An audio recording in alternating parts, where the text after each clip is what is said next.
안녕하세요. 부크박스입니다. 이번 시간에는 저번에 말씀드렸던 설득의 심리학 3가지 시리즈 중 두 번째 시리즈인 예스를 끌어내는 설득의 50가지 비밀에 대해 소개시켜드리고자 합니다. 작가님께서 말씀하시는 설득을 자신감 있게 실천할 수 있도록 하는 방법은 첫 번째로는 설득은 과학적 근거가 있어야 합니다. 설득은 타고난 사람들의 기술이 아니고 사람의 마음을 움직이기 위해 언제 뭐라고 말해야 하는지 본능적으로 아는 사람들의 전유물이 아닙니다. 두 번째로는 설득은 윤리적으로 타당해야 합니다. 현명한 결정을 돕기 위해 타당한 증거를 제시하고 유익한 정보를 주어야 합니다. 이러한 윤리적인 접근법은 장기적인 성공을 거두는데 필수적입니다. 마지막으로는 작은 변화가 중요합니다. 변화를 아주 조금만 주어도 성공할 수 있다고 확신을 준다면 모든 사람이 기꺼이 마음을 열 것입니다. 이 책은 말을 몇 마디 바꾸거나 단어 순서를 바꾸는 등 작은 변화를 추구하는 전략들에 초점을 맞추었습니다. 설득의 비밀을 알고 싶어하는 여러분들이 설득의 과학을 발견하길 바랍니다. 사람들은 가장 대중적인 행동 방침을 따르는 경향이 있는데 그 경향이 선이 되기 위해서는 무엇보다도 사회적으로 바람직한 대중성을 유도하는 일이 중요하다. 사람들은 어떤 행동을 해야 할지 확신이 서지 않을 때 외부로 시선을 돌려 주위에 있는 사람들이 하는 행동을 보면서 방향을 잡는 경향이 있다. 일반적으로 우리는 자신과 같은 처지나 상황에 있는 사람들의 행동 규범을 따른다. 예를 들면 공공도서관에서는 다른 이용자들의 규범에 따라 발소리를 조심하면서 서가 사이를 돌아다닌다. 그러나 단골 술집에 가서는 다른 손님들의 규범에 따라 큰 소리로 웃고 떠들며 병뚜껑을 돌려 술을 마시는 게임을 한다. 단골 술집에서 하는 행동을 공공도서관에서 했다가는 평생 도서관 출입 금지를 당할 것이다. 많은 사람들이 하는 행동이 평균의 자석 같은 작용을 한다는 것을 보여준다. 평균의 자석이란 평균에서 벗어난 사람들이 평균에 맞추려는 경향이 있음을 뜻한다.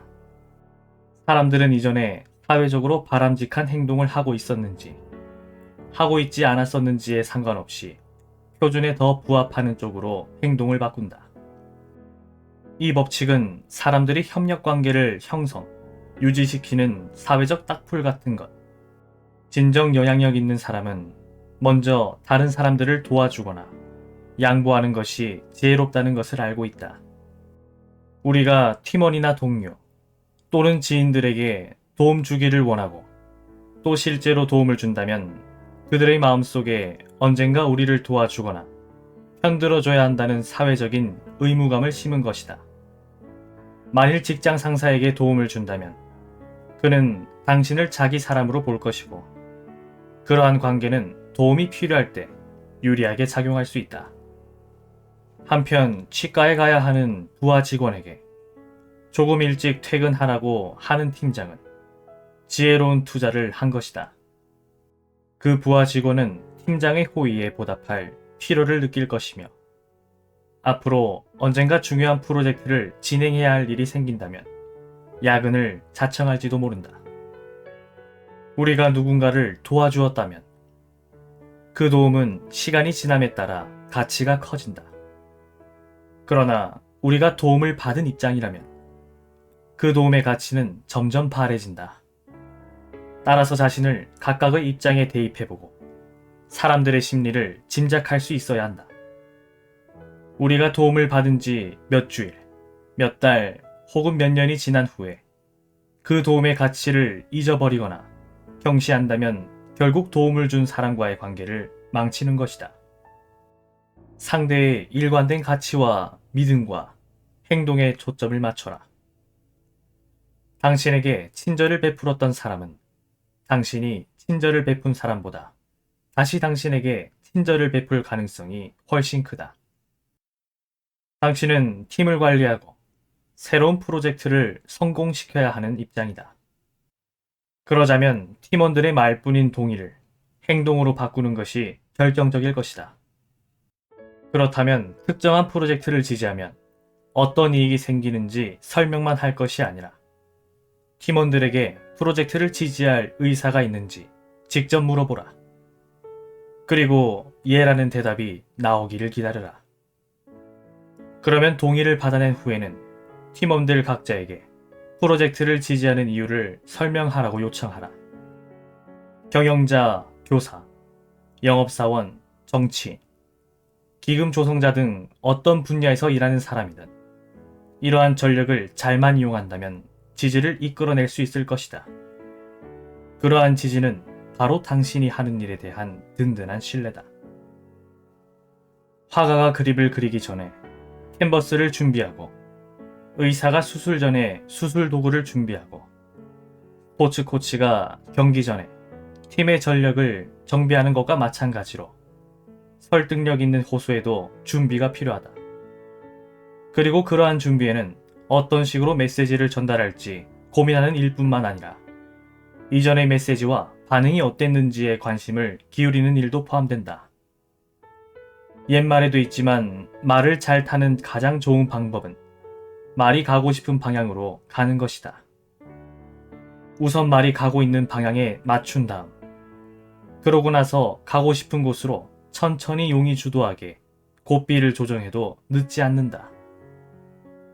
처음부터 대뜸 원하는 방향으로 말을 잡아당긴다면 우리는 쉽게 지칠 것이고 아마 우리를 태운 말도 성질을 부릴 것이다. 우리는 이러저러한 이유로 우리를 좋게 생각하지 않는 동료나 이웃, 사업 파트너로부터 도움을 받아야 할 일이 종종 생긴다. 우리는 그들이 우리를 더 싫어하게 될까봐 부탁하기를 꺼리기도 한다. 보통 사람이라면 부탁을 하기는커녕 꼭 요청할 일이 있어도 뒤로 미룰 것이다. 그로 인해 당면한 과제가 타이밍을 놓치고 지연된다고 해도 말이다. 못마땅한 사람에게 부탁을 하는 것은 대단한 용기가 필요한 일일 것이다. 그러나 한 가지만 명심하자. 그런 사람들과 말을 섞든 섞지 않든 달라질 것이 아무것도 없다면 최악의 일이 일어난다고 해봤자 역시 아무것도 아닌 일일 뿐이다. 겁내지 말고 시도하자. 우리는 정말로 잃을 것이 없다. 사람들에게는 자신과 비슷한 사람을 좋아하는 본능적인 성향이 있으며 자신과 연관이 있는 것에 끌리는 경향은 인생에서 중요한 다른 결정에도 영향을 미치는 것으로 드러났다. 사회심리학적인 연구 결과들이 의미하는 바는 이름, 신념, 고향, 모교 등 여러 가지 점에서 비슷한 영업사원이 광고를 하면 잠재 고객의 수용률이 더 높아진다는 것이다.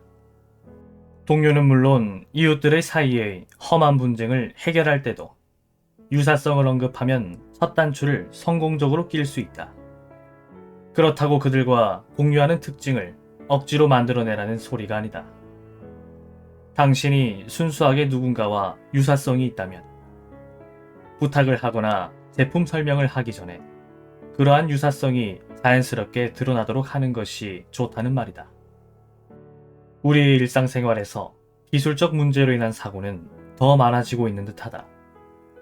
실제로 영국 시민들은 대중교통의 기술적 문제 때문에 매년 평균적으로 18시간 이상을 허비하는 것으로 추산된다. 이는 한 사람의 인생에서 55일이 넘는 시간을 잡아먹는다는 얘기다. 사정이 어찌됐든 모든 사고는 짜증스러운 일이겠지만 원인을 제대로 알 수 없어서 더 화가 날 때도 많다. 따라서 어떤 사고의 원인을 밝히고 발표해야 하는 입장이라면 주저할 것 없이 가능한 한 빨리 관련된 사람들에게 사실을 알려주어야 한다. 그렇게 하면 두 가지 점에서 긍정적인 효과를 거둘 수 있다. 첫째, 당신은 도움이 되는 유익한 사람이고 그들의 편에 있다는 인상을 줄 것이다. 둘째, 당신은 사실을 알려줌으로써 실수의 원인을 파악하고 있음을 밝힌 셈이다. 따라서 앞으로는 상황을 좀 더 잘 통제할 것이라는 믿음을 줄 수 있다. 독점에 대한 욕망은 그 무엇보다 강렬하다. 지난 50년 동안 설득을 주제로 실시된 과학적 연구들은 희귀한 물건이 더 많은 가치를 지닌다는 점을 여러 번 입증하였다. 우리는 모두 일상생활에서 희귀성의 법칙이 심리학적으로 어떤 영향을 미치는지 경험한 적이 있을 것이다. 이 법칙이 미묘하면서도 강력하게 작용하는 분야가 있다. 바로 정보 분야다. 독점 정보는 보다 더 가치 있고 설득력이 강한 것으로 받아들여진다는 사실이 밝혀졌다. 예를 들어 알람 크니신스키의 연구팀이 실시한 실험에서 쇠고기 도매업자들은 호주의 기후 조건 때문에 호주산 쇠고기 부족이 예상된다는 정보를 입수하자마자 주문량을 2배 더 늘렸다. 이것은 재화 자체의 희귀성이 어떤 효과를 불러오는지를 명백하게 보여주는 예이다. 그러나 도매업자들은 정보가 독점적인 원천에서 나오고 일반 대중은 모르는 정보라는 사실을 알게 되자 주문량을 무려 600% 늘렸다. 만약 나 혼자만 알고 있는 정보를 누군가에게 전달한다면 반드시 그 정보의 독점성을 언급해야 한다. 그래야 효과적으로 사람의 마음을 움직일 수 있는 절호의 기회를 잃지 않을 것이다. 손실 깊이는 마케팅 측면에서도 중요하다. 일반적으로 마케터와 광고주의 최대 관심사는 제품의 이점을 담은 메시지를 잠재 고객에게 전달하는 것이다. 그러기 위해서는 그들은 잠재 고객이 제품을 통해 얻을 수 있는 것에 초점을 맞춰 메시지를 설계할 때가 많다. 그러나 그렇게 하면 보다 설득력 있는 방법으로 메시지를 전달할 기회를 놓쳐버리는 것이다. 즉 고객이 잃어버릴 수 있는 가능성에 초점을 맞춰 메시지를 설계하는 것이 좀 더 확실한 방법이다.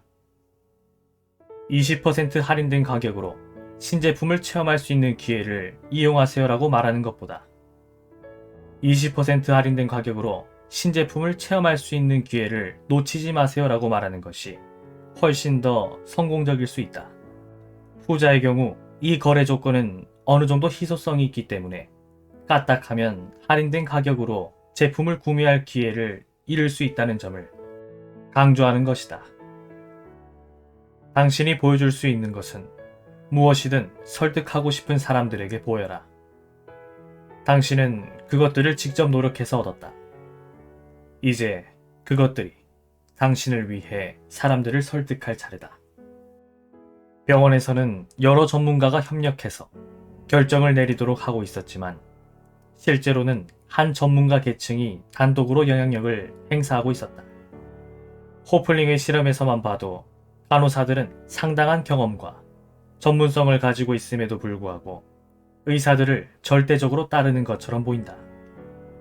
이러한 상황에서 간호사들의 행동은 이해할 만하다. 전문의는 권위적인 시스템의 한자리를 차지하고 있을 뿐 아니라 실제로도 권위 그 자체이다.